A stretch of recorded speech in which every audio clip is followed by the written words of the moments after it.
Buonasera, siamo nella sede dell'Associazione I Nostri Diritti che ci ospita per questa puntata di Screenshot. L'argomento è naturalmente l'omicidio della 74enne in Via della Valle, Lauretta Toffoli, accaduto sabato notte. Qui con noi c'è Pier Giorgio Bertoli, che è avvocato e difensore di Vincenzo Paglialonga, il vicino di casa indiziato dell'uccisione della donna, che attualmente è in custodia cautelare in carcere.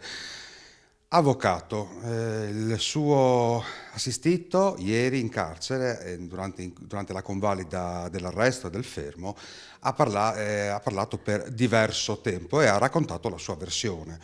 Ecco, cerchiamo di raccontare questa versione partendo dalle 16 di venerdì, il momento in cui lui viene portato dalla polizia a casa agli arresti domiciliari. Innanzitutto, perché è agli arresti domiciliari e da dove viene?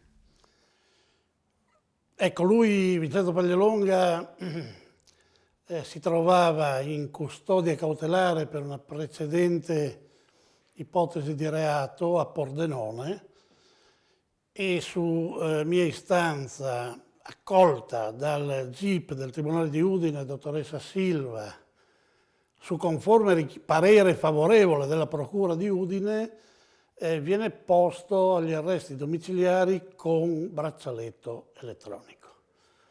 Nella giornata di venerdì, nel pomeriggio alle 16 circa, lui viene condotto dalla Polizia Penitenziaria di Pordenone presso la sua abitazione, nella quale deve scontare, o meglio, deve continuare a essere sottoposto alla misura cautelare, perché stiamo parlando di una misura cautelare legata alla precedente vicenda processuale.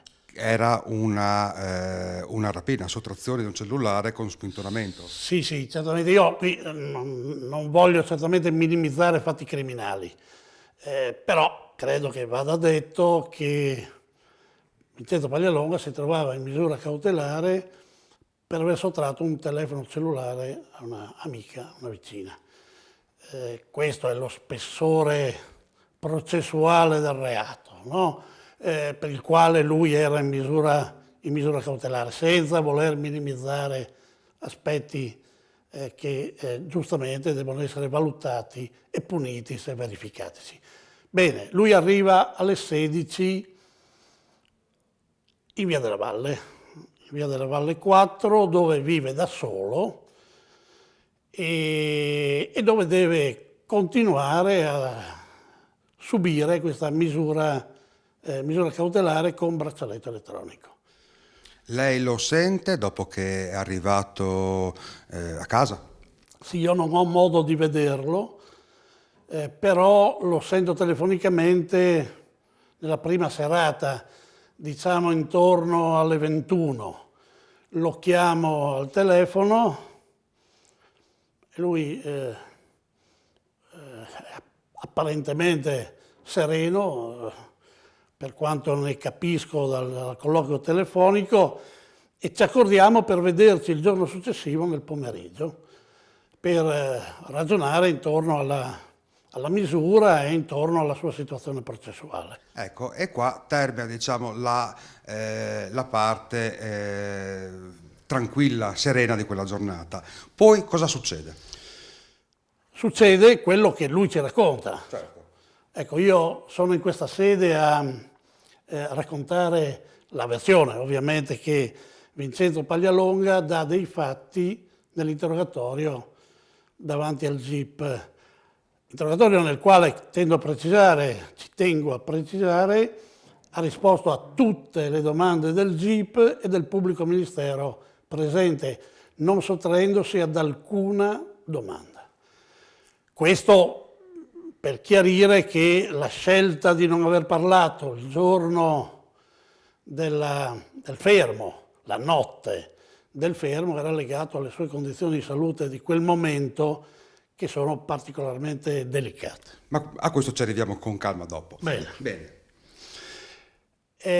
Quindi la ricostruzione che lui dà, no, di quella serata, direi abbastanza semplice e lineare. Lui ammette di aver tolto il braccialetto elettronico, ammette di essersi recato anche più volte nella serata al piano superiore dalla signora Toffoli, che avendolo visto solo dopo l'arrivo nell'abitazione, secondo la versione di Paglialonga, lei stessa lo invita a salire. I rapporti tra i due, racconta Paglialonga, sono sempre stati estremamente tranquilli, estremamente sereni, di collaborazione. Ne aveva più bisogno Paglialonga perché si era trovato senza la moglie improvvisamente deceduta e a dover gestire 3 bambini, 3 figli minori, per i quali la signora Toffoli in passato aveva sempre manifestato una grande disponibilità ad aiutarlo, anche dal punto di vista economico. Per chiamarlo come fa? Gli dà uno squillo di telefono? No, i 2 terrazzini sono l'uno sopra l'altro, si sentono attraverso il terrazzino. La signora lo invita a salire, forse immaginando, ecco, che il braccialetto elettronico non scattasse all'interno della palazzina, cioè che il controllo non fosse legato al semplice appartamento, ma lui potesse in qualche modo gestire la presenza anche al piano superiore. Questo a che ora succede? Questo succede nella serata. Paglialonga non è in grado di indicare, ma come è comprensibile, no, orari dal punto di vista preciso. Noi però alcuni orari li abbiamo, li sappiamo, li conosciamo. Ad esempio sappiamo che Paglialonga, di sua scelta, e lo ammette pacificamente, stacca il braccialetto elettronico alle ore 00:20, mezzanotte 20. Lo sappiamo perché il braccialetto elettronico determina un segnale e quindi a quell'ora precisa lui viene indicato come un soggetto che stacca il braccialetto elettronico. Si reca al piano superiore, dove resta a fasi alterne fino all'1:45. Perché torna a casa? Torna a casa perché, lui racconta, la stessa Toffoli lo invita a scendere proprio perché nota l'arrivo all'1:45 di una pattuglia di polizia. E quindi per evitargli problemi, noi sappiamo in realtà che già in precedenza era arrivata una pattuglia di polizia e non lo aveva trovato nell'appartamento, e lo sapeva anche lui, perché dall'appartamento superiore aveva visto arrivare la prima pattuglia di polizia, quella che in realtà non lo trova nell'abitazione. E quindi a questo punto scende E viene pacificamente controllato. C'è il verbale di una pattuglia di polizia che attesta 2 cose. La prima, che Paglialonga è presente all'interno dell'appartamento e riscontra l'avvenuta manomissione del braccialetto elettronico. Quanto si fermano i tutori dell'ordine? Questo non lo sappiamo, dovremmo chiederlo a loro. Certamente c'è un verbale in cui si dice di un controllo abbastanza accurato da parte della pattuglia, di una presenza di Paglialonga nell'appartamento, di una sua richiesta di andare in bagno, di una sua richiesta di andare in camera. Quindi immagino che questo controllo sia durato alcuni minuti. Bene, qui sta ovviamente l'analisi dell'orario. Se questo è indiscutibile, cioè che dall'1:45 in poi lui viene sottoposto al controllo di una pattuglia delle forze dell'ordine, delle 2 l'una. O, come dice un testimone che ha sentito delle urla verso l'1:30, Paglialonga avrebbe ucciso la Toffoli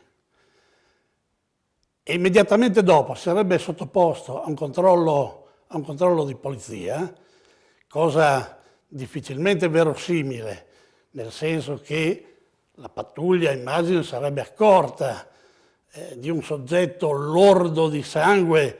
Beh, è facilmente immaginabile quello che può essere successo, teoricamente, con l'accoltellamento della Toffoli, no? Sangue dappertutto. Ed è impensabile che in pochi minuti il Paglialonga si sia ripristinato dal punto di vista dei vestiti, della situazione fisica, tale che la pattuglia non si sia accorta. Oppure, ancora più inverosimile, che dopo essere stato controllato dalla polizia, che me lo faccia dire, lo grazia, perché attesta che un soggetto è evaso e non applica l'arresto previsto, no, in flagranza di reato e lo rimanda a dormire, è impensabile che il soggetto, pochi minuti dopo questo controllo, ben sapendo di essere in corso un reato come quello dell'evasione, che ha una pena anche piuttosto elevata, si sia poi recato di sopra a commettere il delitto nei confronti della signora Toffoli, come dicono alcuni degli abitanti del condominio, che dicono che hanno sentito delle voci, delle urla della Toffoli alle 2 del mattino. Ecco, solo urla della Toffoli. Solo urla della Toffoli. Quindi a questo punto Paglialonga va a dormire, dice lui, si sveglia la mattina e cosa succede? Lui dice che all'1:45 va a dormire, dopo il controllo di polizia. Si sveglia al mattino, rileva che gli mancano alcuni medicinali. Stiamo parlando di un soggetto che soffre una gravissima patologia, che assume 4 volte al giorno delle terapie farmacologiche piuttosto importanti. Si accorge che gli mancano alcuni di questi medicinali, che per lui sono dei salvavita, e ben consapevole che ormai l'evasione era già stata accertata, era conclamata, si reca in farmacia per acquistare questi farmaci che gli mancavano. Ecco, torna a casa, ma da quello che ho capito si trova in tasca le chiavi sbagliate. Sì, lui in realtà non va in farmacia, esce dall'appartamento, si accorge di avere delle chiavi sbagliate. Di chi sono queste chiavi? Sono le chiavi della Toffoli, perché lui giustifica questo fatto. Lui dice che la Toffoli aveva le sue chiavi, lui deteneva le chiavi della Toffoli per una forma di collaborazione tra condomini che è assolutamente normale. Nell'uscire confonde i due mazzi di chiavi, prende le chiavi della Toffoli. Quando si accorge di avere le chiavi della Toffoli ed essersi chiuso fuori dall'appartamento, fa un'altra cosa che è inverosimile per uno che ha appena commesso un omicidio, chiama i vigili del fuoco per rientrare nell'abitazione tramite l'intervento dei vigili del fuoco. E non poteva chiederle direttamente alla Toffoli, visto che aveva le sue chiavi? Lui dice che si trattava delle 7 del mattino, non voleva svegliare la Toffoli, non voleva disturbare la Toffoli, che sapeva essere stata nella notte fino a un'ora tarda con lui, e lui conferma di averla lasciata all'1:45 viva. Per non disturbare ulteriormente la Toffoli, preferisce chiamare i vigili del fuoco, che hanno delle tecniche non troppo invasive per rientrare nell'abitazione. Assieme ai vigili del fuoco arrivano le forze dell'ordine, forse allertate dai vigili del fuoco o forse allertate da qualche vicino, che lo arrestano subito dopo. E le chiavi saranno importanti perché troveranno appunto in tasca di Paglialonga le chiavi della Toffoli, da cui partono le indagini. Sì, troveranno. È lo stesso Paglialonga a consegnare spontaneamente le chiavi della Toffoli alla polizia. È un altro comportamento incomprensibile, trattandosi di un soggetto che poteva essere, come è stato, indiziato di un reato gravissimo. Ecco, prima parte di screenshot terminata, adesso ci prendiamo qualche minuto di pausa con la pubblicità, ci vediamo tra poco.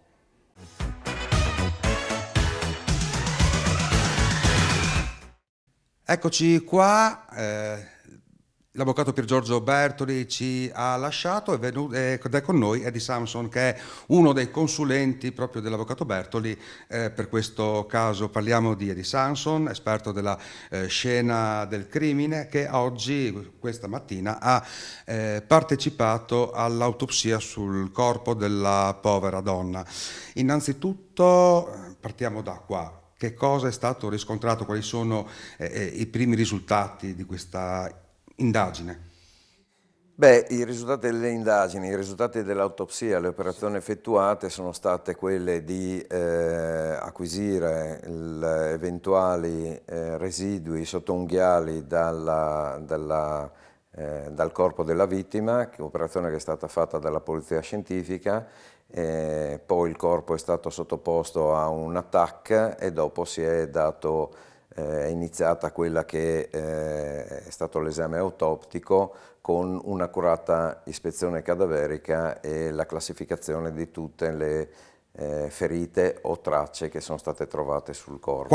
Quante sono le ferite? Quanti sono stati i colpi di coltello? Allora, i colpi di coltello sono stati 33, hanno intaccato sia la parte anteriore che il posteriore della donna nella parte, per quanto riguarda il posteriore, nella parte superiore del corpo. Quindi il torso? Sì, il torso, nella immediata prossimità del collo, il collo anche nei laterali, tutti e due le parti laterali con colpi da punta e anche da taglio. Quindi è stato veramente un accanirsi? Sì, una situazione molto importante, molto complessa.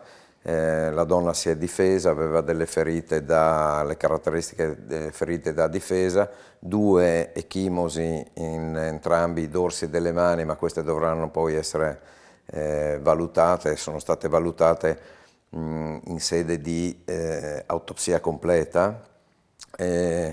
La gamba destra era interessata anche da delle ferite da punta, la coscia, fino diciamo alla coscia, e poi c'era quell'elemento che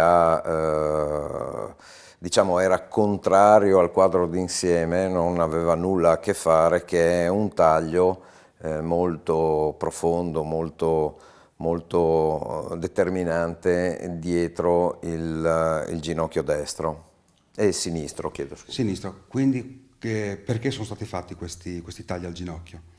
Beh, questi tagli al ginocchio portano a quella complessità dell'esame del corpo, che si presentava con i vestiti tirati su quasi fino sotto le ascelle e portava dei gambaletti. Quindi secondo lei non era vestita mentre è stata uccisa? Assolutamente sì, infatti poi il dottor Moreschi con la polizia scientifica e l'equipe hanno esaminato i vestiti e c'era perfetta corrispondenza cioè un tramite tra il vestito indossato e la ferita sul corpo. E la ferita. La donna si presentava, ho appreso che è stata trovata diciamo seminuda, nel senso che la parte superiore era vestita mentre indossava solo le mutandine, e questi 2 gambaletti, uno era semi-abbassato e l'altro invece era completamente calzato. Quindi l'assassino l'ha spogliata poi? Beh, qui è questa la ricostruzione che ne ho fatto. I vestiti hanno portato alla comprensione di un trasferimento si definisce scena del crimine primaria, e ad una secondaria o uno stato di quiete, quindi il corpo. Quindi lei sarebbe stata uccisa dove? Perché è stata trovata in camera da letto, coperta da vestiti, se non ho capito male. Esatto, questo è. Mentre sarebbe stata uccisa in cucina. Dovrebbe essere avvenuta in cucina, le informazioni che ho potuto ottenere, perché non abbiamo avuto accesso all'abitazione che è sotto sequestro, In questo momento non c'è la possibilità di avere gli atti del sopralluogo o il fascicolo fotografico approntato, ma l'esame del corpo comunque suggerisce degli elementi che vanno approfonditi, e qui il fatto di non aver, cioè la spiegazione del perché si trovasse priva dei vestiti nella parte sottostante, io lo richiamerei proprio a quella importante ferita che è stata riscontrata al ginocchio. E quindi Quindi cosa ha cercato di fare l'assassino? ritengo che l'assassino abbia tentato di smembrare il corpo, di sezionarlo, e per fare questo ha svestito la donna per poi intaccare seriamente il corpo, e abbia desistito per per qualche motivo che non conosciamo in questo momento. Le faccio un'ultima domanda perché siamo in chiusura. Il coltello, è stato sequestrato un coltello da casa di Paglialonga, è stato verificato se era compatibile con le ferite? In questo momento il coltello non era nella disponibilità del medico legale. Abbiamo solamente la lunghezza, le ferite sono multiple e alcune sono superficiali mentre altre sono profonde, sarà necessario fare qualche accertamento superiore. Io ritengo che si debba tornare sulla scena del crimine per approfondire alcuni aspetti, anche proprio in funzione di quella possibilità di tentativo di sezionamento del corpo. Vi do appuntamento allo screenshot di domani sera, e per questa sera è tutto. Arrivederci, buona serata.